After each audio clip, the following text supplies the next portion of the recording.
I'm Julian, professional traveller. I've travelled to over 65 countries. I'm Camilla, also a professional traveller, just trailing behind Julian with 50. We are the unlikely travel companions, competing with each other for the best travel adventures as we explore all the world's weird and wonderful places. Experiencing all the hardships and magical moments along the way. I'm a better traveller than Camilla when it comes to avoiding dodgy locals. I'm a better traveller than Julian at finding where the locals hang out. Together, we test our friendship, experiencing the ultimate exploration of our planet and its people. Join us On Julian and Camilla's World Odyssey. In this Odyssey, we visit the vibrant capital of Portugal, Lisbon, where we're led blindly around its rambling streets and hidden sights. It's an old ancient bath. These are Roman baths. Julian finally finds the attraction of beaches. Took you all to the topless. I can see that. We discover the most evil stone in all of Portugal. Is this the most evil stone in all of Portugal? Of course.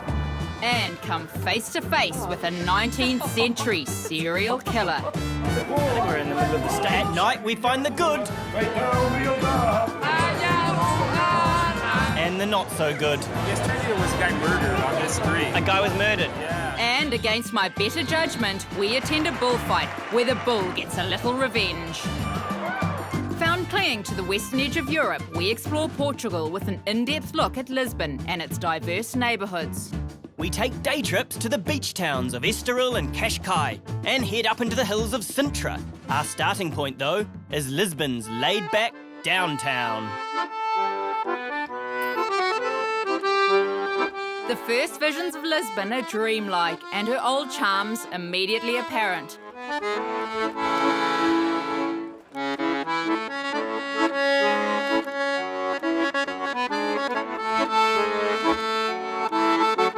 Lisbon suffered a devastating earthquake in 1755 that almost wiped the city and its people off the map.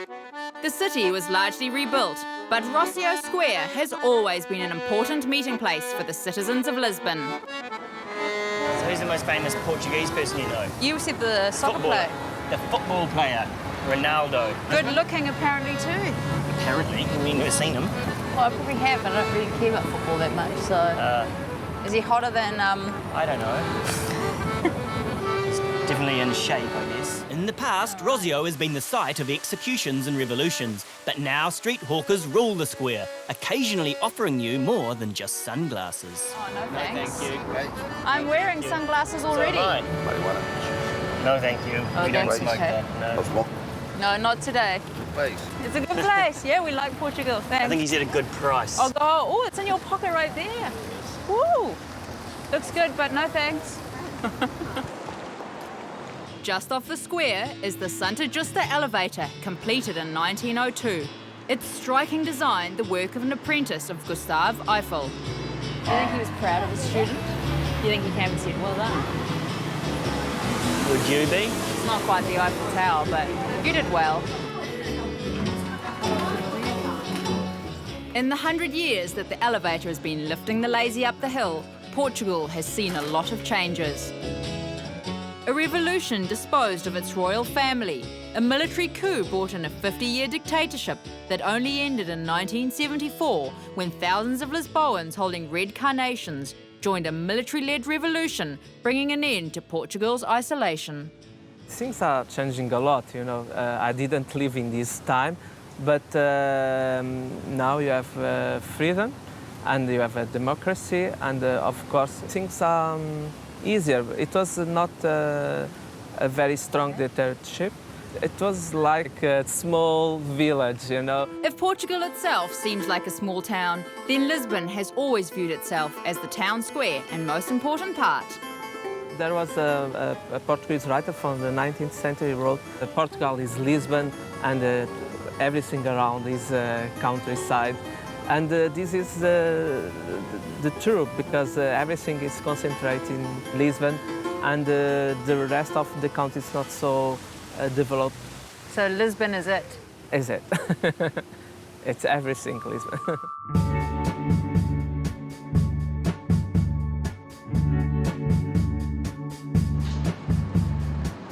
One way to see the great city of Lisbon quickly is by go-kart, a three-wheeled embarrassment, shattering the relative peace of the inner city with its noisy two-stroke engine and blinding yellow exterior. Welcome to go-kart. Thank you. Even with our GPS guide, we couldn't find a way to escape the attention of all the onlookers. We're getting tourists taking photos of us. This is painfully embarrassing. How ridiculous does it look? We're trying to get out of the main city. I'm not a city driver. Right. I'm more of a country lane driver. Oh, what are you doing? My car. Just went through a red light. Yeah. I'm sure I've got right of way. Some things might be a real bargain. Julian's crazy driving combined with Lisbon's uneven roads made for an exhilarating but very public way of discovering the city. I reckon there's more photos of us than there is of that church behind it. Whoa, whoa, whoa. Oh, bit bumpy. Come on, go, go, go, go, go. Oh, it's struggling. That car behind me was angry at me. Thought I wouldn't make it, didn't you? Well, you haven't made it yet. Think? Hang on, you. He's a very angry man, that one. I couldn't believe that the laid-back people of Lisbon were so prone to road rage, especially when surrounded by such amazing sights. Oh, wow, that's a really cool church, isn't it? Where are we going? I don't know, we're lost. GPS hasn't said anything to us for a while. I turned it down. Did you? Oh man, I can't, you turned it to 0. With the GPS and Camilla on my back all day, I was a little tired of female company, so I decided to head out by myself.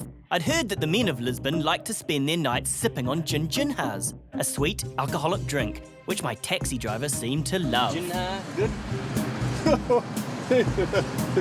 It's good, yeah? It's good. I was dropped off at Figueira Square, the edgier, more youthful cousin to Rossio, 1 block away. I could see it was going to be an interesting night by the way the waiters dealt with a passing troublemaker. The square is also where the skateboarders hang out, and it wasn't long before I caught one of their attention. Hello. Hello. How you do? Good, I'm fine. Yeah. What do? Do you just like roam around the square? I'm a professional skateboarder. A professional skateboarder? Wow. I soon learned skateboarding wasn't his only talent. Very... It's like a performance.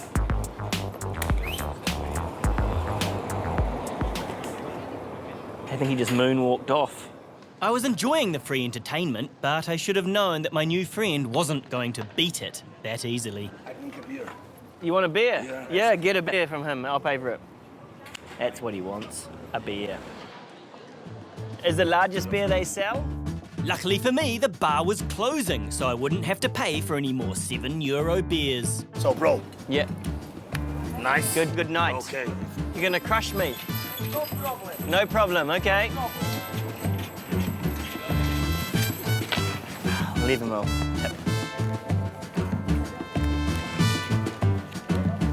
Largest beer they sell. At least I could rest easy by telling Camilla I'd chilled with a local. He even told me about the best ginginha bar in town, but it didn't exactly seem to be a secret. Looks like a whole lot of tourists. Oh God, the queue's ridiculous. You're waiting for a ginginha? Yes. Yes. Yes. It's good? It's good. It's good, okay. I better be. A famous tipple of Lisbon, ginginha is a liqueur made from a cherry-like berry called ginger, which typically make their way to the bottom of your glass. There you go, lots of cherries, wow. Obrigado. Tastes like port. Hello. Yeah, it's good, yeah? Cheers. Cheers. Do I eat the cherries? Eat? Eat? Yeah. No. Oh. Ah. I guess the answer to that is no. They're not very nice. You want them? I just spat that out, but you can have the one next to it. There, yeah. Oh, you're spitting it out. No, it's not good. I later learnt that spitting out the pip is the traditional method. With sufficient alcohol inside me, I decided to visit a tiny square that since the invention of Viagra has become a little quieter. Jardim das Peixes Muchis. Which literally translates as the Garden of Limp Dicks, named so by local kids due to all the old men who used to gather here. The use became so widespread that eventually local authorities made it official. With a new day before us, Camilla and I reunited and headed out to Belém, a historic area full of monuments and a reminder of Portugal's past as famed explorers. By the end of the 16th century, Portugal had discovered half the world, finding lucrative trade routes to Africa, South America and Asia, setting up colonies and trading posts along the way. Across the river is a towering reminder of Portugal's past glories, the Cristo Rei statue, a gift from former colony Brazil who gained independence in 1822, Portugal's great lost prize. The main attraction in Belém is Jerónimo's Monastery, built in 1502 to honour Portugal's greatest explorer, Vasco da Gama, who had discovered the sea route to India. With new money from the spice, gold and less than savoury slave trade, Portugal was a rich country and wasn't afraid to show it. I don't know what any of this stuff is. This guy was a king.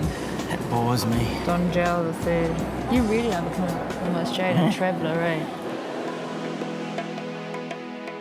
All things must come to an end, and in 1999, the Portuguese Empire that had spanned 6 centuries ceased to be, with its last colony, Macau, being handed back to the Chinese.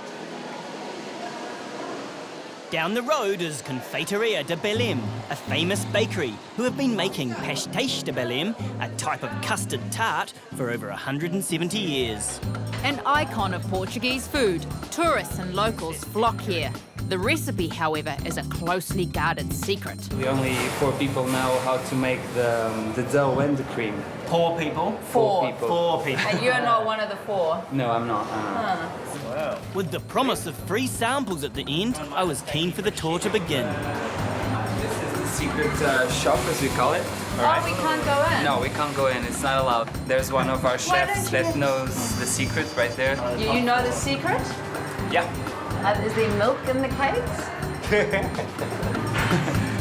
I wasn't going to squeeze any information out of the secret retentive chef. However, we were allowed to see the rest of the operation. Never one for competition, Camilla and I scrubbed up and had a go at shaping the bases out of the top secret dough. Do you think they're going to throw ours out? Not mine. It's perfect. Good? Bueno? Yeah? Nah. Oh, to the end. No good?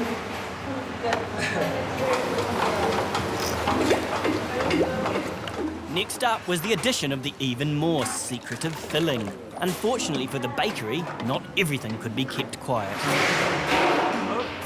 That's a disaster. Help him. Julian, we can help?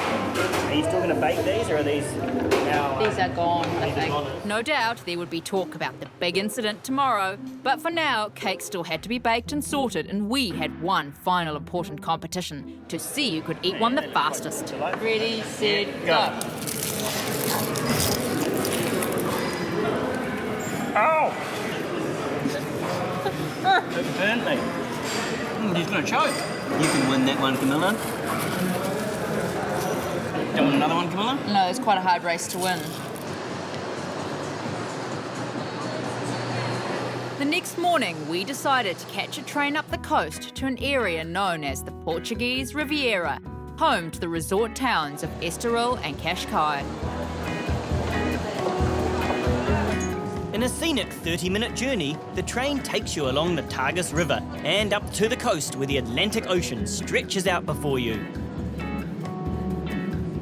Our first stop, Estoril, which, because of Portugal's neutrality during World War II, was awash with international spies.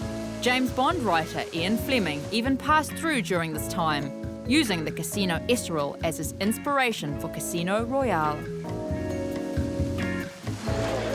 The main attraction of Estoril is Tamarush Beach, a 10-second walk from the train platform. I didn't bring my bathing costume, Camilla.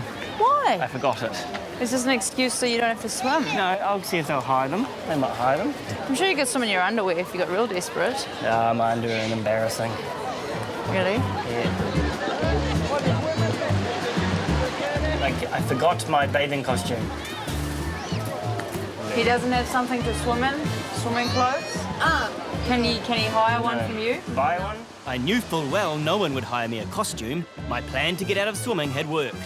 Possible in the shade? Perfecto. Thank you. Thank you.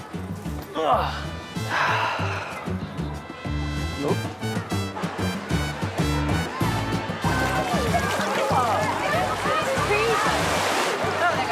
It's actually really cold.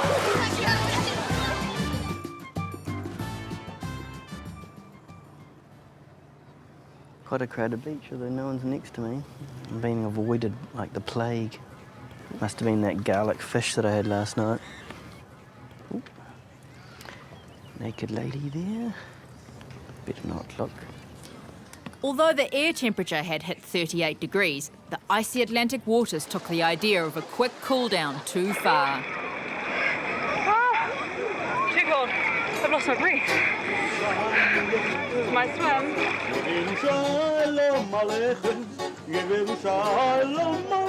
Glad to be out of the freezing water, we headed 2 stops up the coast to Cascais.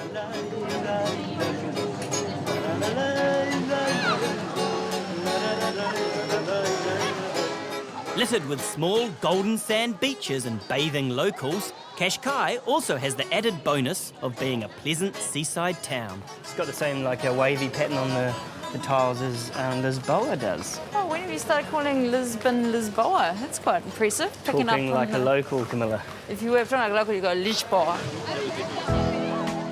By the town is a small beach, Pescadores, with every last bit of sand occupied by heavily tanned pleasure seekers. Oh, there's 2 girls there topless. I can see that. Don't need to point that sort of thing out to me, Camilla. You've noticed it way before I even say anything I about noticed it way it. before you. Come on, feel the water. Okay, I'll have like one little feel. Oh, jeez. It's like an ice block. It's colder than an ice It's block. colder than this ice block. Oh, I feel that you're quite brave now going into the water. Yeah, I went in up to my waist. That must be about 8 degrees.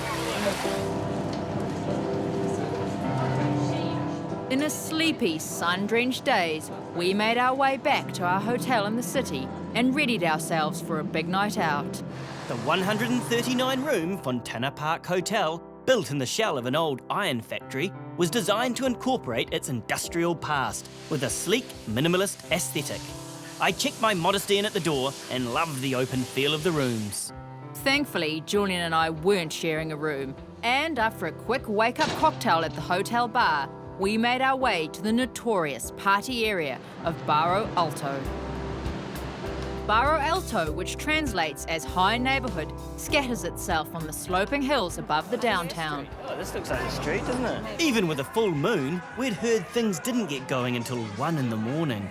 It was only 11, and I could feel this was going to be a long night. Everyone's just on the street, having a good time. I definitely need a drink now. Shall we venture into this one? I don't know if that one's really a good wise choice, is it? Where's that guy? Which one? Oh, he's dancing. He's dancing. Like a Vietnam vet of travel, I was getting horrible flashbacks of time spent in Thailand's party towns. Like Koh Phangan. It is a little Copenhagen. Barro Alto lives up to its reputation as a crazy place at night. The vibe is generally friendly, if not outright drunk. That didn't start till later. Everyone's already massively wasted.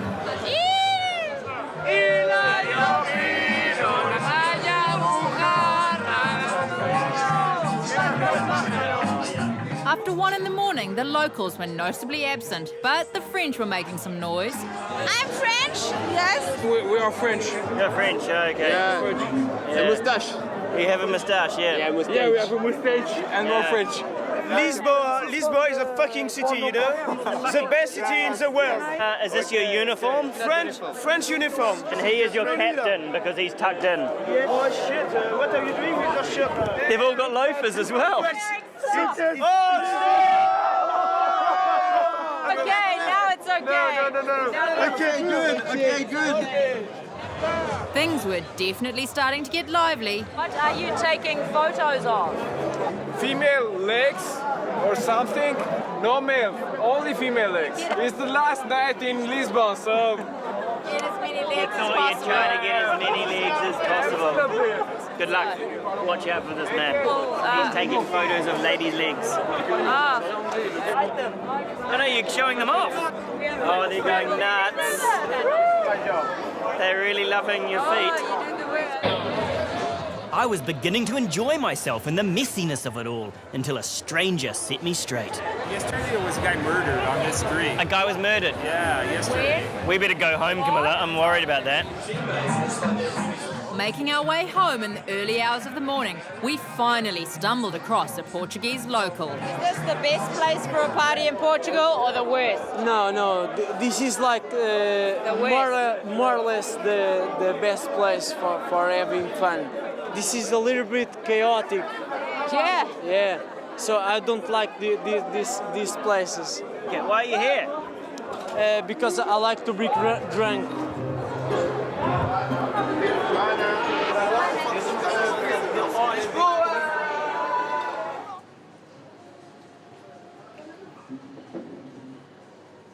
The next day, Barro Alto changes from Hyde back to Jekyll.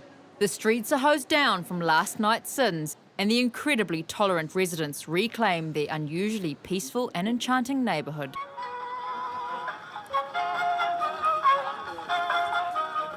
Despite a rough night, we were up early to experience the shopping at Feira del Ledra. This is the thieves' market. The thieves' market. Whole where lot we of can stolen goods. purchase some stolen goods. With its wares spread out across a number of squares and side streets, this flea market is the real thing and not geared to tourists. Not a fridge magnet or snow globe in sight. Put my wallet in my front pocket there. Your trust has gone down. Well, I don't You've know. seen what they're selling. You're selling stuff? All of this is yours? Yeah, all of it? Wow, you've done well for yourself. Hardware, more rubbish, and jeans. I love it how they just have photos of random people here. Somebody's christening, baby on a couch, some old lady. Is this your wife? Is that your wife? No. Who is it? €15. She's not beautiful. How much? €5. €5 for this woman? Yeah, very good. I'll give you €1. No, €2. Oh, that's easy. Okay, €2. You have an exocycle? Yes. It's his one, yeah? From the gypsies. From the gypsies? Yes, the little gypsy. He's got a lot of big stuff, yeah? He's the best company. He's the best company? His clients, come here. I see they buy his chest of drawers and they buy your jeans to put in them, yeah. With Julian busy exercising, I had to make do with showing strangers my new purchase. Have you seen? Why do they have photos of just strange people? Yeah. And they don't. He doesn't even know the woman in the photo. It's normal in this place. They sold everything, even the mother.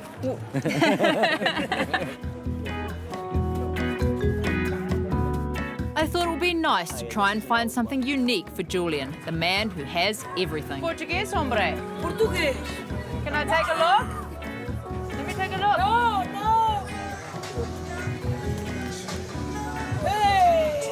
It won't stick now. Sorry.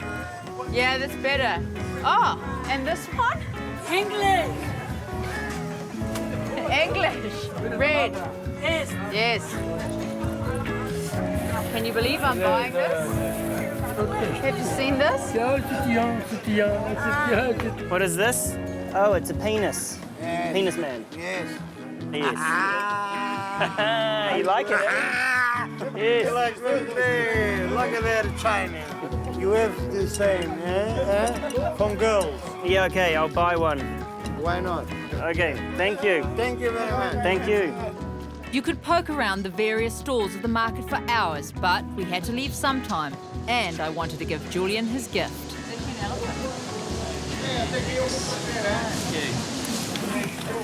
Still got my wallet there. That's good.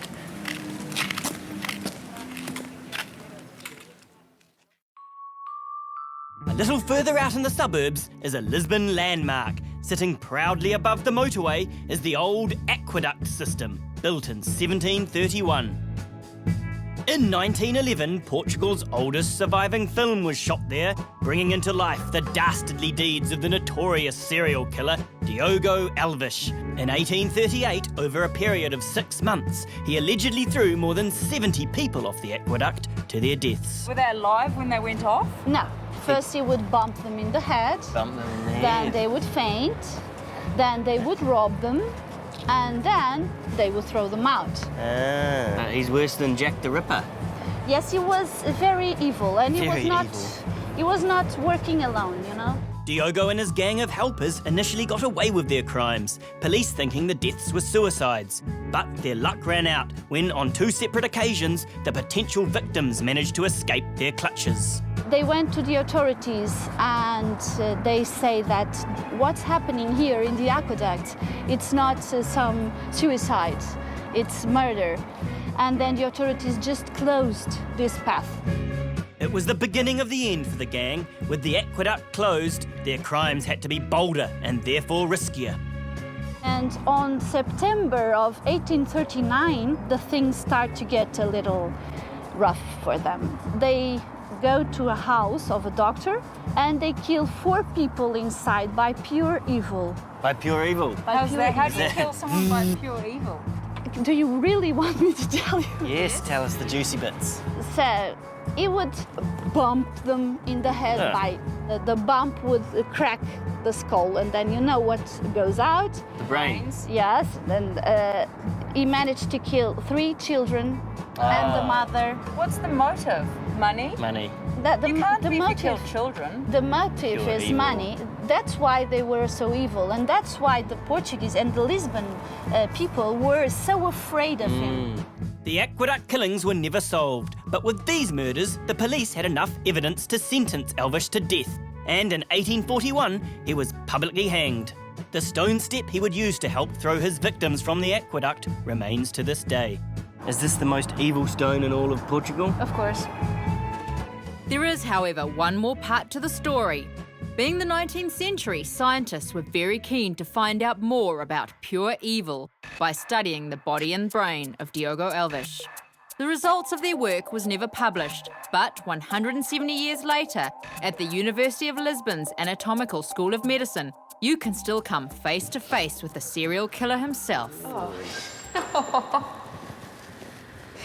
It's disgusting. I don't want to see anything. Just tell me where it is. That's horrible. It looks like a little pig. It's horrible. It's got a little ginger goatee. He looks Danish. It's quite crazy, eh? It's 200 years old nearly. He's staring right at you. He does look like pure evil. Do you think his spirit's still in there? His spirit?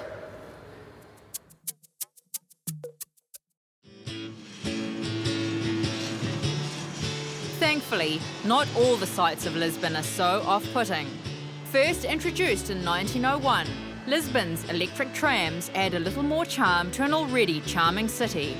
The most famous route is that of Tram 28, which takes you high above the city to the castle of St. George. Rather inconsiderately, no one had thought to build the tram tracks all the way to the top of the hill, so we were left with a 10-minute walk to get to the castle proper. What is now known as St. George's Castle has been a presence on Lisbon's highest hill for over 1,500 years in various forms of construction and destruction, and was now under fresh attack from Julian's thought processes. This is quite an indefensible castle, isn't it? Well, defensible. Indefensible? Well, one that is very difficult to capture. Although I don't know why these cannons would just be shooting straight into their own city. Oh, well. They'll blow up their own statues and stuff.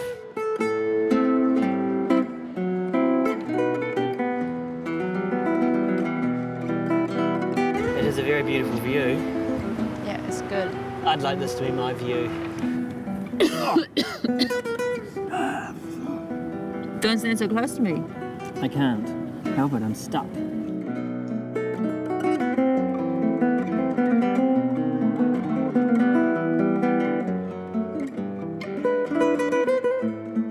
Even though we were a little tired of each other's company, we decided to investigate a local restaurant that night.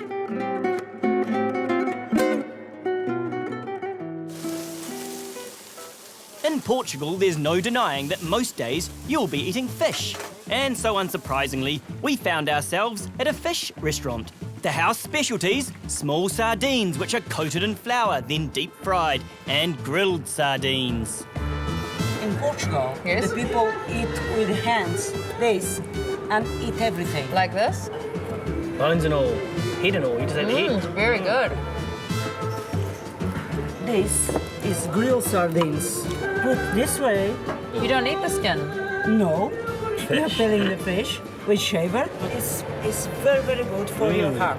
The sardines. Yes. I have a bad heart. You have a bad heart. No, it's just been broken many times. Try 1 kilo of the sardines for a day. I'll give anything a go if it helps mend a broken heart, but unfortunately, the only thing I felt from eating so many deep-fried sardines was heartburn.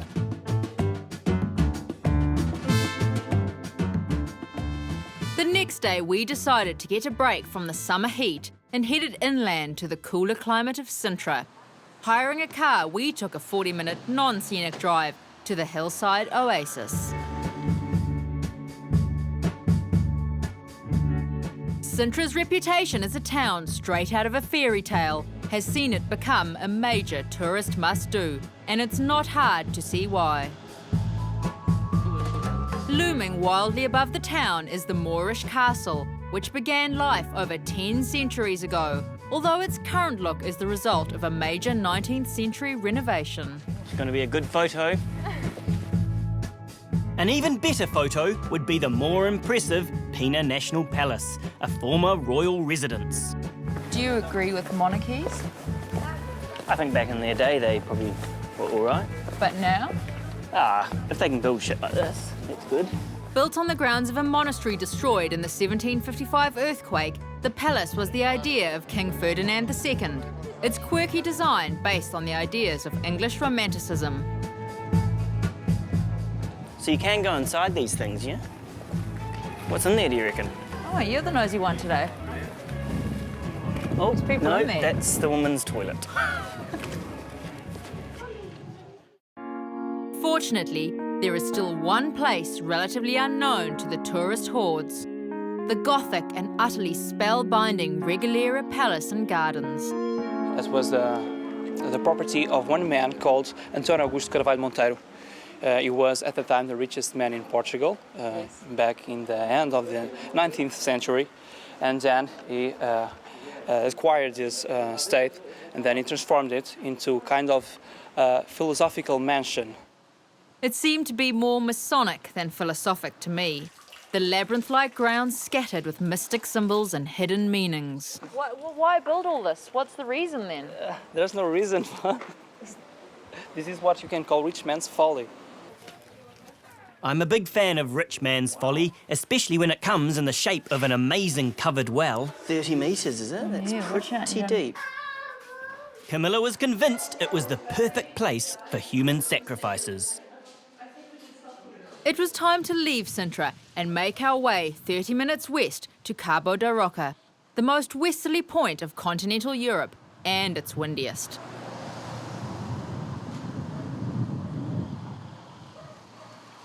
Oh, it's so windy. It is. It's freezing. It's really beautiful to just be somewhere so... It's not that beautiful. You don't think this is beautiful?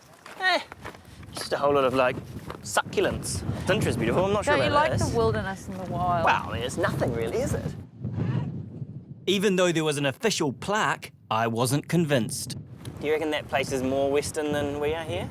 Oh, maybe it is. And that little rock down there definitely is. Well, no, that's not part of continental Europe, is it? But that bit definitely is. Maybe. Why do you think they made this the most western part then?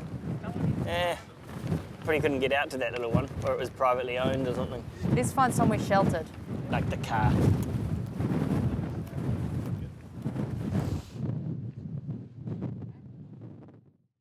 Our last neighbourhood to explore was what locals call the heart of Lisbon, Alfama. Nestled on the slopes beneath St George's Castle, Alfama was the only neighbourhood to survive the 1755 earthquake relatively unscathed. With its cramped streets and cluttered houses, time seems to have passed Alfama by. But what really makes it special is its people. Long-term residents still live here and have managed to hold on to Lisbon's prime real estate. We'd heard a unique way to really explore Alfama was to do a tour led by one of its blind residents. The idea being to soak up Alfama using just 4 senses. Yes, just tap out a little bit. Oh, what is To that? your right. Oh, Okay, or to your left. Use your senses, Camilla. Okay. I did, I used my knee. I'm just bashing into someone. Yeah. Unaware of the stares from bemused residents, I started to have concerns about the other things I couldn't see. Oh, it's a dog, is it? A dog? Yes. No? Okay. I heard a little rush. If the dog comes, you have to warn me because I'm not a big fan of them. Don't worry. And they're unpredictable. Pretty soon I found myself relaxing and tuning in to the sounds of Alfama. Alfama, it's still many times referred to as a small village inside a big city because people all know each other. It's a bit like a family. People arguing with each other, lots of kids. That's quite typical here in Alfama. I was not enjoying the feeling of helplessness, especially with the constant threat of death by automobile. Wait, which way do we go?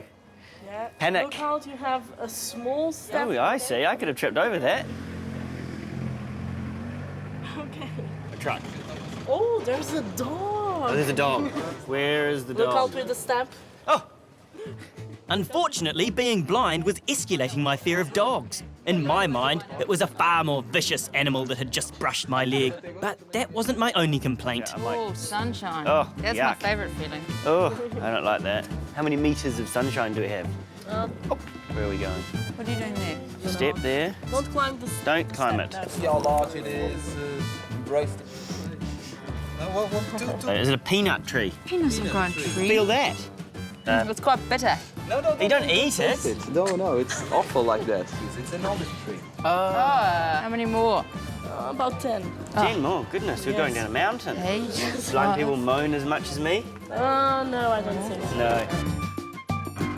Now I want you just to touch something that is quite common and typical here in Portugal. It's almost one of our symbols of Portugal. You find Sardine. it all around the country. No, something a bit more exquisite than sardines.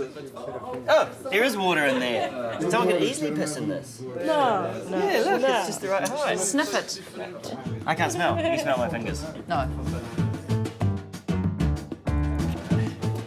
What is a fire Oh, hydrant? there's some dogs. Okay. Yeah, it's like a pack of them. So, Delicious. can you smell the dog? Yes. Okay. No, Look out anywhere with near your head. this. Yes. Move along, Camilla. I heard a dog. No, you didn't. What is this? Oh, it's like a building. I can feel inside. It's an old, ancient bath. These are Roman baths. What is that you've turned on, Camilla? He's worried Julian's going to try to throw water at me. What's that? What's this? Is this the... What is that? Is that a pair of pants? Yeah. There's a wall in front of me. Exploring a foreign city blindfolded has been one of my most interesting travel experiences. Not knowing what's around you adds to the fun. Oh, there's a chair right in front of you. That's what I was looking for before. My imagination says we would have come to like some sort of coliseum. Fortunately for us, though, we had the option to restore our vision. This looks better in my imagination. Looks better in your Yes. imagination. I was much more a listener than Yeah, that's something that people always refer that this is a very interesting personal experience and that you really get into your own self. I had definitely got pushed further into myself and found some complaints lurking inside that I hadn't formerly known. That night we went to a bullfight at the impressive Campo Pequeno Stadium. Still a popular event with locals, it was hard to get a ticket for one of the 9,000 seats. I wasn't so sure I wanted to see a bullfight at all, and the protesters outside had me feeling extremely guilty. My only solace being that Portuguese law does not allow for the bull to get killed in the ring. I agree, it's barbaric, eh? It's a nice stadium.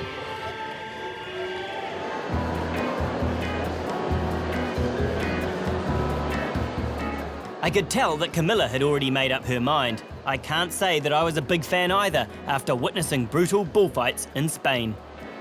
You've been to one of these awful Yeah, things I've been before, to haven't two you? of them before, Camilla. Out of choice, or because someone made you go? Out of choice. I wanted to witness the culture. The bloodlust? The culture. You might quite enjoy it, Camilla. Thanks. Maybe. Unfortunately for us, our sneaky attempt at occupying good seats was soon ruined. Gotta move. Yeah, we do got to move. These are people's seats, aren't they? Right. So we snuck into the movies as teenagers. First up was a parade of the night's participants for the crowd and the guests of honour to go wild for, taking top spot with a Cavaliero, the highly skilled horseman. Then came time for the bull to make its grand entrance, and I could immediately see there was a difference with Portuguese bullfighting. It's got like a padding around its horns, doesn't it? Yeah, but they didn't have that in Spain. Although there would be less goring, it was still a brutal sight, watching the angry bull being speared in the back. He is pissed off.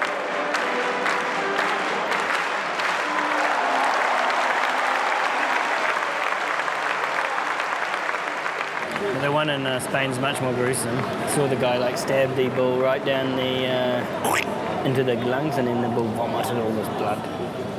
You wouldn't have liked that. I wasn't liking any of it and hoped the cruelty would soon be over.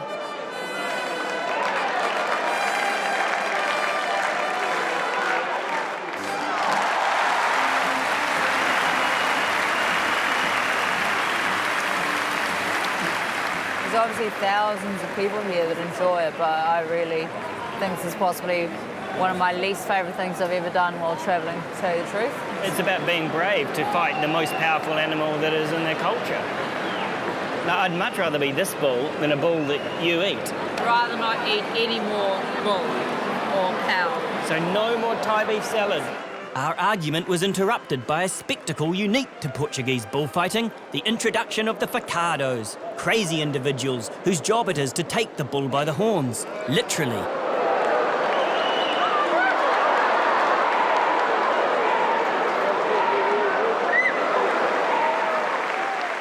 I'm not sure if that was meant to happen. That's pretty insane.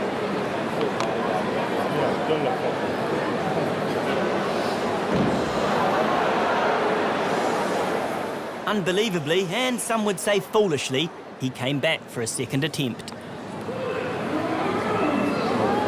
That's ridiculous.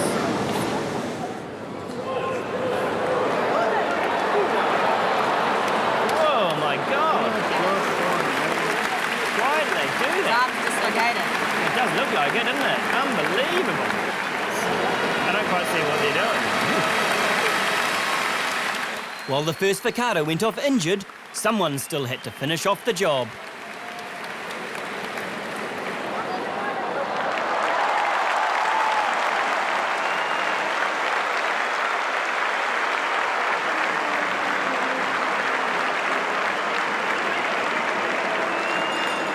Oh, they're cows, are they?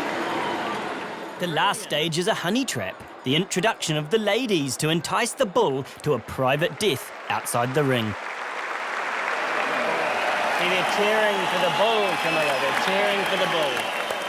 You want to leave? I wouldn't mind. Yes, I hate it. Let's leave.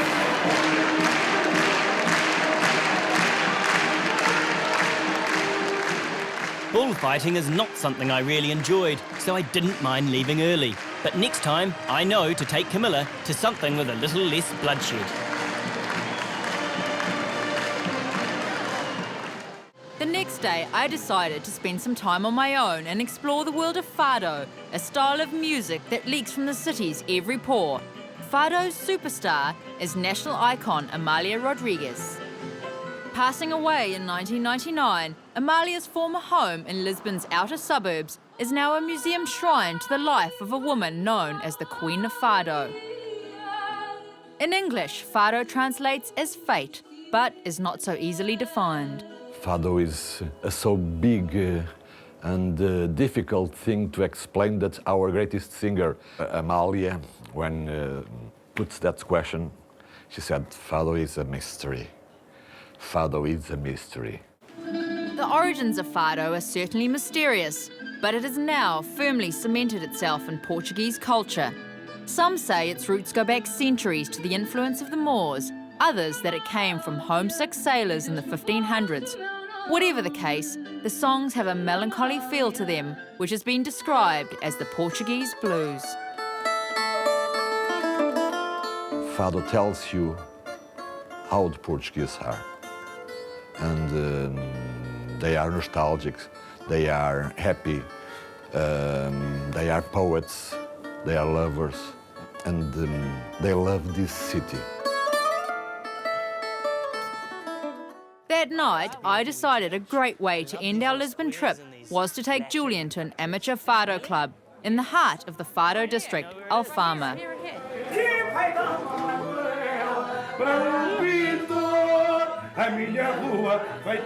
The club was perfect, with locals and tourists mingling in a Fado free-for-all. I think we're in the middle of the stage. Yeah.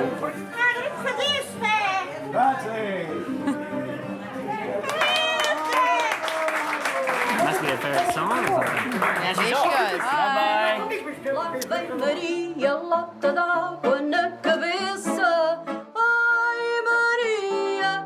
Lisbon is the kind of place that embraces you with its arms open. Not only does it have everything you could want from a city, but it has everything you could want from a village.